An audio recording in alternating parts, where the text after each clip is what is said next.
क्या आप जानते हैं कि आपकी सांसें सिर्फ आपको जीवित ही नहीं रखती, बल्कि आपके फैसलों, आपकी सफलता, आपकी स्वास्थ्य और यहाँ तक कि आपकी वेल्थ को भी प्रभावित कर सकती है। और सबसे हैरानी की बात, अधिकतर लोगों को यह भी नहीं पता होता कि इस समय उनका कौन सा स्वर चल रहा है। अगर आपको अपने स्वर का ज्ञान नहीं है तो हो सकता है कि आप जीवन के एक बहुत बड़े रहस्य से अभी तक अनजान हो। आज मैं आपको बताने वाली हूँ एक ऐसी प्राचीन विद्या के बारे में जिसे भगवान शिव ने स्वयं माता पार्वती को बताया था। इस विद्या का नाम है स्वर विज्ञान। नमस्कार, मैं हूँ शोभा वर्मा। आप सभी का बहुत बहुत स्वागत है। आज हम बात करेंगे स्वर विज्ञान की, लेकिन इस विज्ञान की सबसे बड़ी समस्या यही है कि अधिकांश लोगों को अपना सही स्वर पहचानना ही नहीं आता। जब तक आपको यह नहीं पता होगा कि आपका कौन सा स्वर चल रहा है, तब तक आप इस विज्ञान का लाभ नहीं ले पाएंगे। इसीलिए सबसे पहले समझते हैं कि स्वर विज्ञान आखिर है क्या और इसकी उत्पत्ति कहाँ से हुई। पौराणिक कथाओं के अनुसार माता पार्वती ने भगवान शिव को एक दिन प्रश्न पूछा। उन्होंने कहा, हे प्रभु, आपने संसार को अनेक प्रकार के ज्ञान दिए हैं जिनसे लोग अपने जीवन की समस्याओं का समाधान करते हैं और अपने जीवन को बेहतर बना सकते हैं, लेकिन क्या ऐसी कोई विद्या भी है जिसके बिना मनुष्य अधूरा है? क्या कोई ऐसा ज्ञान है जो बाकी सभी विज्ञानों से श्रेष्ठ है? क्या ऐसा ज्ञान जिसकी सहायता से अन्य विद्याओं में भी बेहतर परिणाम प्राप्त किया जा सकता है? तब भगवान शिव ने माता पार्वती को जिस विज्ञान के बारे में बताया वही था स्वर विज्ञान, अर्थात सांसों का विज्ञान। क्योंकि स्वर का अर्थ है हमारी सांस। यदि सांस है तो व्यक्ति है, यदि सांस नहीं है तो व्यक्ति भी नहीं है। फिर भी हम दिन भर सांस लेते हैं, लेकिन हमें इसका एहसास तक नहीं रहता, जबकि पूरी सृष्टि इस पर आधारित है। कहा जाता है कि हमारे शरीर में 72,108 नाड़ियां हैं, जिनमें से 3 प्रमुख नाड़ियां हैं। पहली है ईड़ा नाड़ी, जिसे चंद्र नाड़ी भी कहा जाता है। यह बाईं नासिक यानी लेफ्ट नोस्ट्रिल से जुड़ी होती है। दूसरी पिंगला नाड़ी, जिसे सूर्य नाड़ी भी कहा जाता है। यह दाई नासिका यानी राइट नोस्ट्रिल से जुड़ी होती है। और तीसरी सुषुम्ना नाड़ी।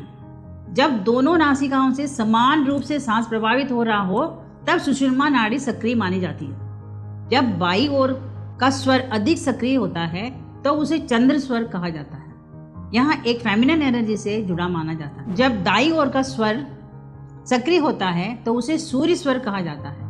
यह मस्कुलिन एनर्जी से जुड़ा माना जाता है। इसलिए हर व्यक्ति के भीतर स्त्री और पुरुष दोनों प्रकार की ऊर्जा मौजूद होती है। इसी को शिव और शक्ति का स्वरूप भी कहा जाता है। आपने अक्सर सुना होगा कि जो लोग लेफ्ट हैंड से लिखते हैं वे अलग तरह से सोचते हैं। कहा जाता है कि उनका सबकॉन्शियस माइंड अधिक सक्रिय होता है, जबकि राइट हैंड से लिखने वाले लोग अधिक कॉन्शियस माइंड से कार्य करते हैं। इसीलिए दोनों हाथों का उपयोग करना लाभदायक माना जाता है। जब हम केवल एक ही पक्ष को सक्रिय रखते हैं तो हमारा दूसरा पक्ष उतना विकसित नहीं हो पाता। स्वर विज्ञान के अनुसार आपकी वर्तमान नासिक स्थिति का भी संकेत आपके स्वर से मिल सकता है।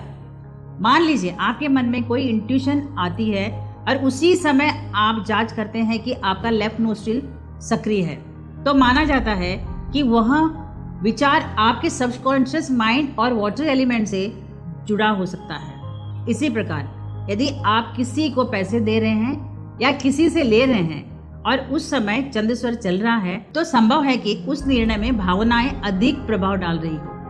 अब प्रश्न आता है कि अपना स्वर कैसे पहचानें? इसके लिए आपको अपने नाक के नीचे हाथ रखकर सांस के प्रभाव को महसूस करना है। अधिकांश लोग कहेंगे कि दोनों नासिकाओं से सांस चल रही है, लेकिन ध्यान से देखने पर आपको पता लगेगा कि किसी एक और प्रभाव अधिक सक्रिय होता है। स्वर विज्ञान में यह भी कहा गया है कि यदि सूर्य स्वर अधिक सक्रिय रहता है तो व्यक्ति अधिक भोजन कर सकता है, लेकिन वेट गेन उपेक्षाकृत कम हो सकता है। जबकि चंद्र स्वर की प्रधानता में कम भोजन करने पर भी वेट गेन होने की संभावना बताई जाती है, क्योंकि सूर्य स्वर को गर्म और चंद्र स्वर को शीतल प्रकृति का माना गया है। स्वर का उपयोग हीलिंग में भी किया जाता है। जिस प्रकार रेकी वास्तु के माध्यम से हीलिंग की बात की जाती है, उसी प्रकार स्वर विज्ञान में भी स्वर के माध्यम से हीलिंग की अवधारणा मिलती है। चंद्र स्वर को जीवन में स्टेबिलिटी, स्वास्थ्य और वेल्थ से जोड़कर देखा जाता है। यहाँ माना जाता है कि वेल्थ क्रिएशन की ऊर्जा भी चंद्र स्वर से प्रभावित होती है। कुछ परंपराओं में यह भी कहा जाता है कि यदि आप किसी वस्तु को लेफ्ट हैंड से ग्रहण करते हैं तो वह अधिक शुभ फल दे सकती है। घर में प्रवेश करते हुए भी लेफ्ट फुट से प्रवेश करे तो वो शुभ माना गया है। इसी प्रकार कई परंपराओं में नववधु का गृह प्रवेश में भी बाएं पैर से कराना शुभ माना जाता है। इसी प्रकार कहा जाता है कि यदि आप पढ़ाई या परीक्षा के समय अपने स्वर को समझकर कार्य करें तो आपको बेहतर परिणाम प्राप्त हो सकते हैं। दोस्तों, स्वर विज्ञान एक बहुत विशाल विषय है। इसे केवल एक वीडियो में पूरी तरह समझाया नहीं जा सकता। आज हमने इसकी केवल शुरुआत की है।